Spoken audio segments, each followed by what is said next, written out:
Why should we bother studying animal behavior? Well, first and foremost, because we are interested in understanding why animals do what they do. There are lots of other reasons for studying animal behavior. Conservation biologists need to know what animals do if they're going to save them. Are those animals social or solitary? How much space do they need and how many mates do they have? Sometimes you can't predict the outcome of the research. Fernando Notboom started out being interested in how birds know what to sing, yet his research eventually led to a complete overhaul of the entire field of neurobiology, a totally unanticipated yet utterly monumental effect. And this is the course textbook by John Alcock. The fact that this is in its 9th edition tells you how fast in a field animal behavior is. There are lots of new developments.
The sound of a cracking knee isn't particularly pleasant.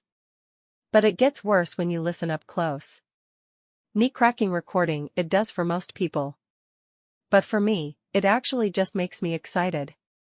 Omer Annan, an electrical engineer at Georgia Tech, I actually feel like there's some real information in them that can be exploited for the purposes of helping people with rehab. Annan's experience with cracking knees goes back to his days as an undergrad at Stanford, where he threw discus. If I had a really hard workout, then the next day, of course, I'd be sore, but I'd also sometimes feel this catching or popping or creaking every now and then in my knee. A few years later, he found himself building tiny microphones at a high-end audio company. So when he got to Georgia Tech and heard the Defense Advanced Research Projects Agency, DARPA, wanted better tech for knee injuries, he thought, knee cracking recording, why not strap tiny microphones to people's knees, to eavesdrop as their legs bend?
What we think it is the cartilage and bone rubbing against each other, the surfaces inside the knee rubbing against each other, during those movements. He and a team of physiologists and engineers built a prototype with stretchy athletic tape and a few tiny mics and skin sensors. And preliminary tests on athletes suggest the squishy sounds the device picks up are more erratic, and more irregular, in an injured knee than in a healthy one. Which Anand says might allow patients and doctors to track healing after surgery. Details appear in the IEEE Transactions on Biomedical Engineering. The primary application we're targeting at first is to give people a decision aid during rehabilitation, following an acute knee injury, to help them understand when they can perform particular activities, and when they can move to different intensities of particular activities. A useful thing to take a crack at.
You can see that the two charts each give quite a different picture of the performance of boys and girls in the two key subjects of math and English. It shows that in English, girls consistently outperform boys over a period of 6 years, achieving scores about 10% above their male peers. There is quite a different picture when we look at the math results, with no real difference between genders in the results. What is the explanation for these key differences? To answer this question, researchers look at biological and cognitive factors, and a range of social factors. The interaction between these different components in early childhood development are seen as maintained and reinforced in the school context. And this leads to distinct gender patterns of behavior and skills, with direct consequences for school performance and achievement. The ultimate uses of this evidence are to show that biological factors, such as patterns of cognitive developments, are closely linked to social factor, such as learned gender categories.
I've been thinking a lot about the world recently and how it's changed over the last 20, 30, 40 years.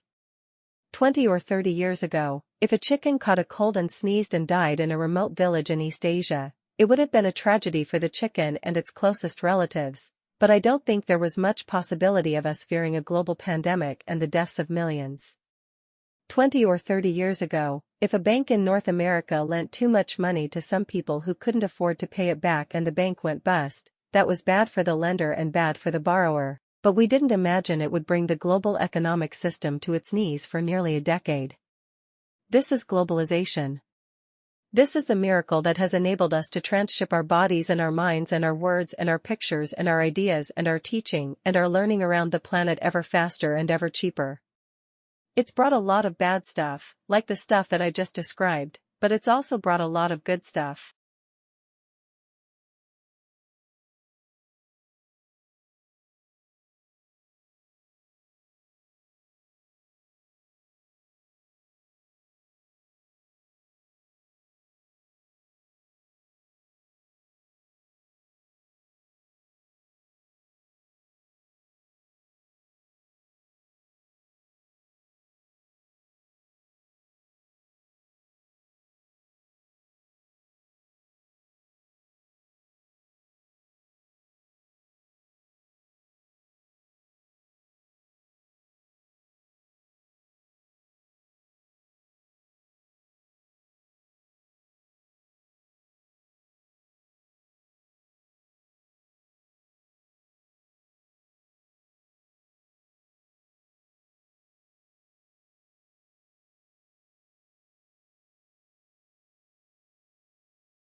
At the top, you would have a king.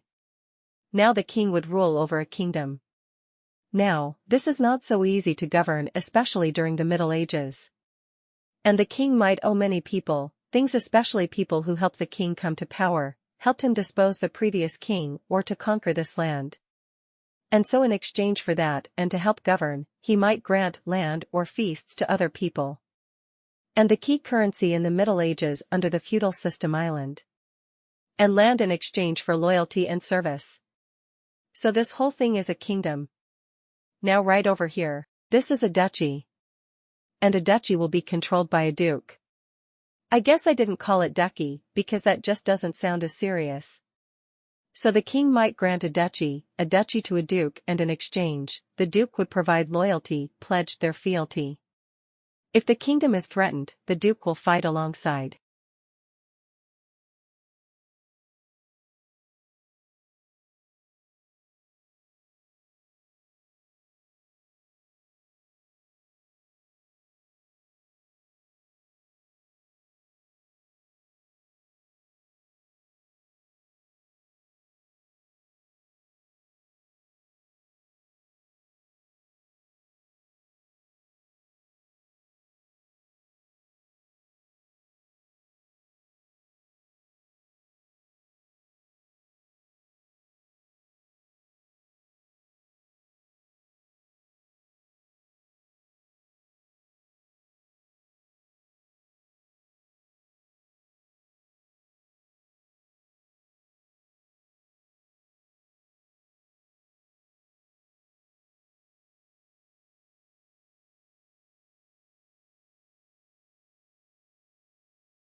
When Australians engage in debate about educational quality or equity, they often seem to accept that a country cannot achieve both at the same time.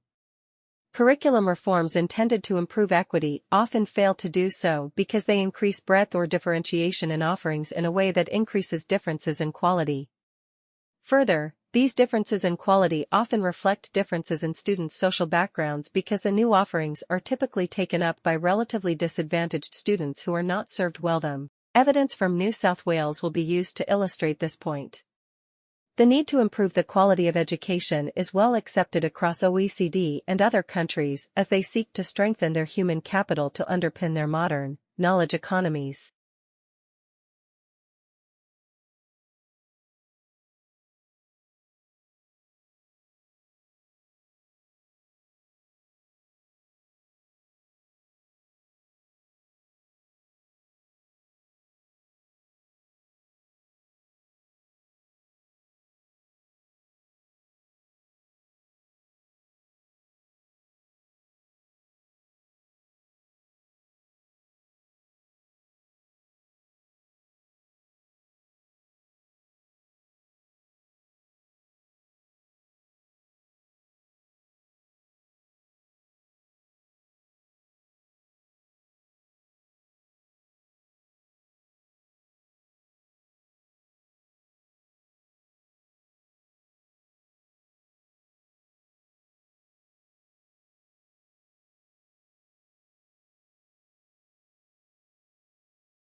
Improved equity is also important for this purpose, since the demand for high-level skills is widespread and the opportunities for the low-skilled are diminishing. Improved equity in education is also important for social cohesion. There are countries in which the education system seems primarily to reproduce existing social arrangements, conferring privilege where it already exists and denying it where it does not. Even in countries where the diagnosis might be less extreme, the capacity of schooling to build social cohesion is often diminished by the way in which schools separate individuals and groups.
When we have droughts, the rings were very narrow, and the more extreme the narrower the ring is, we're trying to identify patterns and widen their wings. You can come to think of that as a barcode in the food that you might buy in the store. Trees in an area, you have not exactly the same pattern, but a similar pattern of wide and narrow range, just like that barcode. We get to the point where we can just look across samples. Okay, there's 1580 and there's 1735. We know where those difficult years are. We able to look at the records in the rings, and from that reconstruct stream flow much further back than we can just with historical records. In some areas under the best conditions where the best species, we can have up to 10,000 years record from tree rings. We have maybe 5,200 years historical records from the rivers around here. We have trees and go back several hundred years. If you look at the Weaver River, we have about 100 years of record.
As a speech-language pathologist and as a multilingual mother of bilingual children, I am finding myself shocked and confused at the number of parents I run into who have chosen not to speak their native language to their children for various reasons, or who have been persuaded to believe that speaking their native language to their children will hurt them socially or academically if the primary language of the community is different. So why should parents talk to their children in their native language? The first and simplest reason is that it is the language in which they are likely to be most dominant or proficient, which in turn is the language in which they are able to provide quality language input as well as support effectively and consistently. Even if a parent is able to pick up the language of the community, that parent's vocabulary, grammar skills, and ease of communication will probably remain stronger in the native language.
I've often heard of recommendations from professionals and educators for parents to stop speaking the native language so that confusion is not created, so that language delays won't occur, so that children can do well in school, but the research literature says the exact opposite.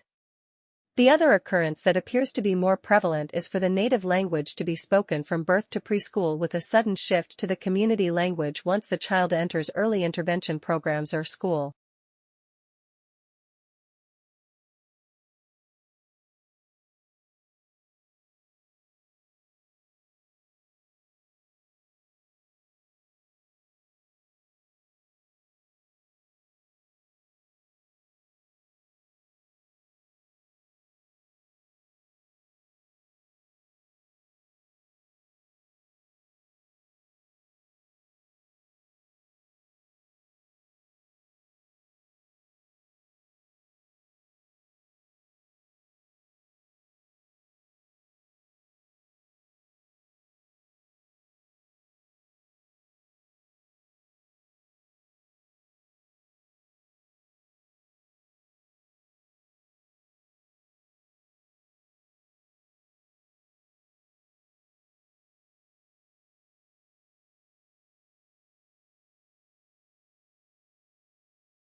You could argue this kind of digital detox would be beneficial.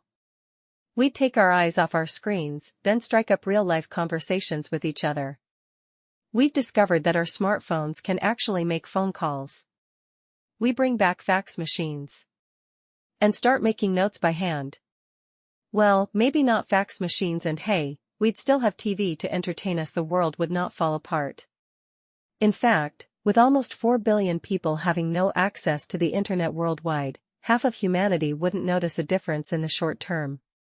But not you, mighty internet user. You would notice right away. If the internet suddenly flatlined, social media users would start calling each other on the phone, overloading the working telecommunication systems, unless cell phone towers and telephone lines were also shut down. Then you'd go back to writing letters and sending them via post. Forget about wireless file transfers with no Wi-Fi. You'd have to use a physical cable to connect to computers or a CD. Remember this?